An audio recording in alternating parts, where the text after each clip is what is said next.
Hello friends, welcome to ma'am's teaching. আজকে আমি আবার এসেছি। গতকাল আমি ভিডিও দিতে পারিনি, আমার কিছু ফোনের প্রবলেম ছিল, আমি ঠিক করতে পারছিলাম না, তার জন্য আমি ভিডিওটা দিতে পারিনি। আশা করি তোমরা কিছু মনে করবে না। আমি ঠিক টাইমে আসলে আমি একা থাকি, আমি ঠিক মতো ফোনকে ঠিকভাবে ইউজ করতে পারি না, তার জন্য অনেক সময় আমার অনেক ডিফিকাল্টিজ এসে যায়। ঠিক আছে, চলো আজকে আমরা দেখে নেব কিছু idioms and phrases.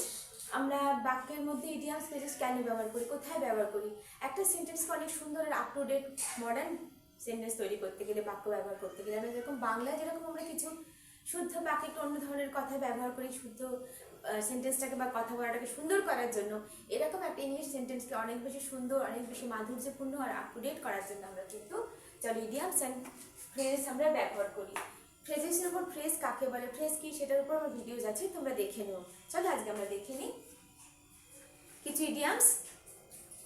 According to ইডিয়ামসের যে মানেগুলো আছে, ঠিক সেই মানে অনুসারে কিন্তু এর আসল মানেগুলো হয় না, অনেকটাই আলাদা অন্যরকম হয়। চলো আমরা আজকে দেখে নিই। এখানে আছে ব্লো ওভার।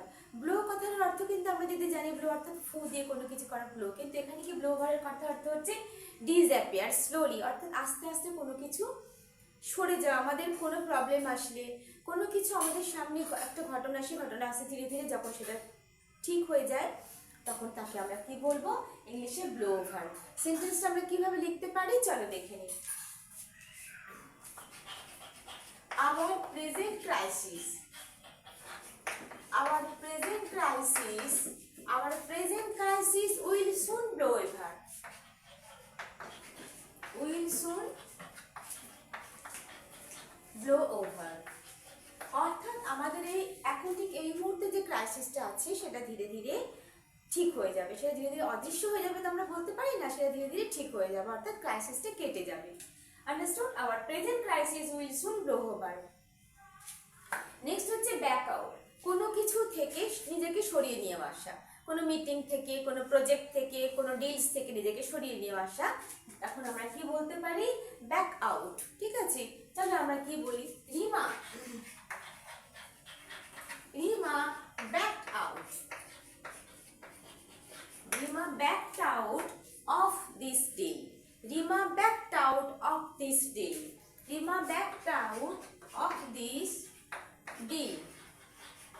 বুঝাতে পারলাম? নেক্সট দেখো ব্যাকআপ। ব্যাকআপ কথার অর্থ হচ্ছে আমরা কি বোঝাবো, সাপোর্ট করা, কোনো কিছুকে সাপোর্ট করা। Backup, we will back up the man's claim for the property. We will back up the man's claim for the property. অর্থাৎ ওই মানুষটার যে ক্লেম আছে প্রপার্টির বিষয়ে, তার বিরুদ্ধে তার আমরা ফরে কথা বলবো, তাকে আমরা সাপোর্ট করি বা সাপোর্ট করবো। আন্ডারস্টুড? কল ফর অর্থাৎ ডিমান্ড। কল ফর আমরা ডিমান্ড, দেখেছো প্রত্যেকটা কিন্তু এক একটা করে ভার্ব, তার সঙ্গে প্রিপোজিশন, তারপর একটা করে প্রিপোজিশন ব্যবহার করা হয়েছে। তাহলে চলো দেখে নিই। কল মানে কি ডাকা, কিন্তু যখনই কল ফর এই ইডিয়ামসটা, তখনই তার মিনিং হয়ে গেল কি ডিমান্ড করা। অর্থাৎ আমরা যে ইডিয়ামস ও ফ্রেজেসগুলো এখানে ব্যবহার করছি, টোটালটাই কিন্তু মিনিংটা কিন্তু সম্পূর্ণটাই আলাদা।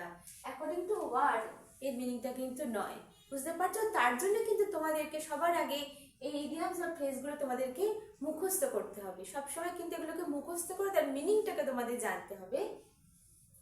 যখনই তোমরা এই মিনিংগুলো জেনে যাবে, তখনই তোমরা সেন্টেন্স নিয়ে তৈরি করতে পারবে। আর যদি মুখস্থ করে মিনিংটা না মুখস্থ করো, তাহলে তোমরা সেন্টেন্সে লিখতে পারবে না। আশা করি তোমরা বুঝতে পারছো। চলো দেখি, এবার আছে কল ফর অর্থাৎ demand. The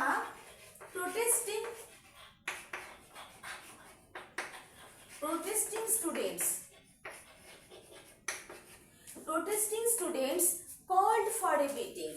Called for a meeting with CM, Chief Minister. Protesting students called for a meeting with CM. Understood? বুঝাতে পারলাম? তাহলে বুঝতে পারছো যে কিভাবে আমরা এই সেন্টেন্সগুলোকে কোথায় ব্যবহার করছি, এই ওয়ার্ডগুলোকে, ইডিয়ামসগুলোকে। একটা সেন্টেন্স কিন্তু সেন্টেন্সের সৌন্দর্যটা কিন্তু অনেক বাড়িয়ে দিচ্ছে, ভ্যালুটা কিন্তু অনেক বাড়িয়ে দিচ্ছে। কাটিং অর্থাৎ ইন্টারাপ্ট করা, কোনো কথার মাঝে কথা বলা, অর্থাৎ তখন আমরা যদি ইডিয়ামস বা ফ্রেজটাকে ব্যবহার করি কাট ইন। চলো দেখিয়ে দিই। Don't cutting when someone speaks, যখন কেউ কথা বলবে বা কথা বলে তখন তার মাঝখানে কথা বলতে নেই। Don't cutting, don't interrupt. যদি মানেটা বলি don't interrupt when someone speaks, যখন কেউ কথা বলে প্রথমে তার কথাটা শুনতে হয়, এটা এটিকেট। আগে তার কথা শোনো, তার কথা কমপ্লিট হলে তুমি কথা বলো। আন্ডারস্ট্যান্ড? লুক ইনটু অর্থাৎ ইনভেস্টিগেট করা। লুক ইনটু মানে ইনভেস্টিগেট করা। You will look into, you will look into this matter, about this matter. ঠিক আছে, you will look into about this matter, তুমি এই ম্যাটারটা সম্বন্ধে ইনভেস্টিগেট করবে। You will look into. Up to date মানে, আপ টু ডেট মানে হচ্ছে মডার্ন। আপ টু ডেট মানে হচ্ছে modern.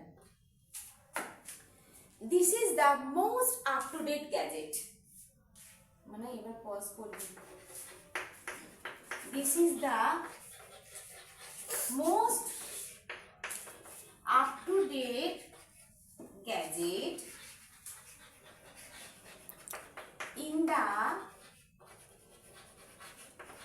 market. This is the most up-to-date gadget in the market.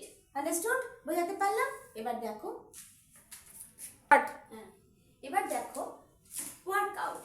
Workout মানে হচ্ছে সলভ করা, কোনো কিছুকে সলভ করা। You must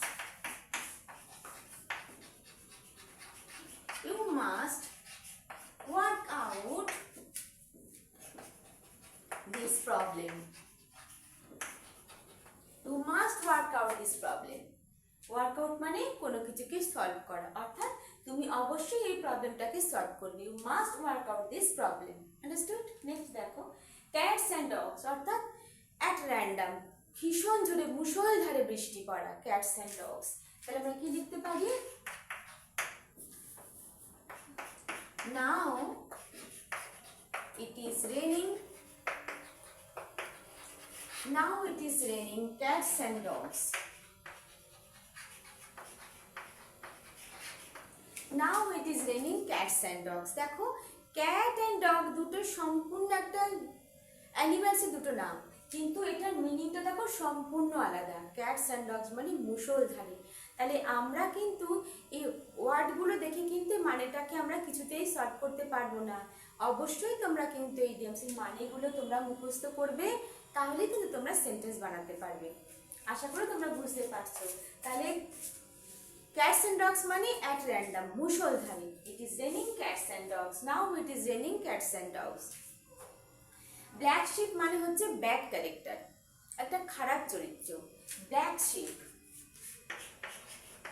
he is the black sheep. He is the black sheep in his family. সে তার পরিবারে একজন দুশ্চরিত্র আছেন। He is the black sheep in his family. Understood? Once in a blue moon মানে হচ্ছে ভেরি সেলডম, মানে হচ্ছে কদাচিৎ, খুব কম। আমরা কেউ হয়তো আমাদের এখানে অনেক দিন আসেন, বা কেউ হয়তো আসে কদাচিৎ আসে, খুব কম আসে, বা কেউ হয়তো অনেক দূরে থাকে। আমরা সেরকম একটা সেন্টেন্স কিভাবে লিখতে পারি দেখো। My sister lives in Canada. My sister lives in Canada, so I meet her once in a blue moon. Once in a blue moon. তাই জন্য আমার বোন কানাডায় থাকে, তাই জন্য আমি তাকে মানে খুব কম কদাচিৎ তাকে আমি দেখতে পাই, তার সাথে তাকে মিট করতে পারি। I meet her once in a blue moon. Understood? Great hand মানে হচ্ছে এক্সপার্ট। কোনো কিছুতে কোনো ব্যক্তি যখন এক্সপার্ট হয় তাকে আমরা এইভাবে সম্বোধন করতে পারি, is a great hand, is a great hand, he is a great hand at organizing, he is a great hand at the organizing these things, these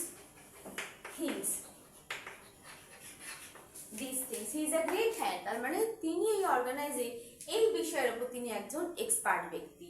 He is a great hand at organizing these things. Understood? Look after মানে হচ্ছে take care করা, কারোর দেখাশোনা করা। The child was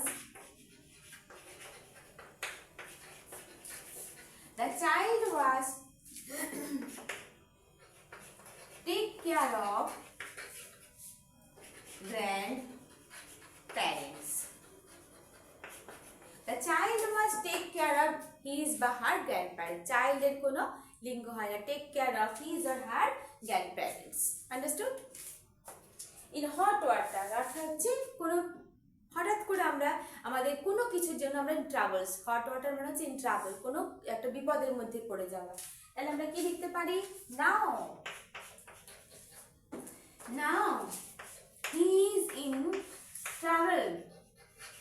He is in trouble due to his behavior. তার ব্যবহারের জন্য সে এখন বিপদে পড়ে গেছে। আমরা কিছু কিছু সময় কিছু ব্যক্তিকে দেখি, কিছু মানুষকে দেখি, তাদের কথাবার্তা এরকমই একটা খারাপ থাকে যে তারা যে কোনো সময় কারোর সামনে কিন্তু তারা বিপদে পড়ে যেতে পারে, মানুষের কাছে তারা একটা খারাপ পর্যায়ে চলে যায়। তাই কথাবার্তা যেন ঠিক করে বলা হয়। তাই সেই রকম কোনো ব্যক্তিকে যদি আমরা ইংলিশে কিছু বলতে চাই তাহলে আমরা কি ওয়ার্ড ব্যবহার করতে পারি? ইন হট ওয়াটার, সে খুব বিপদের মধ্যে, ইন ট্রাভেলসে আছে। আন্ডারস্টুড? আশা করি তাহলে আজকে তোমাদের এই ইডিয়মস এর ফ্রেজগুলো তোমাদের ভালো লেগেছে, তোমরা বুঝতে পেরেছো। অবশ্যই তোমরা এই মিনিংগুলোকে মুখস্থ করবে, কারণ প্রত্যেকের পাশে কিন্তু মিনিং লেখা আছে। আর যদি মিনিং মুখস্থ করে ফেলো, সেন্টেন্স তৈরি করতে তোমাদের কোনো অসুবিধা হবে না।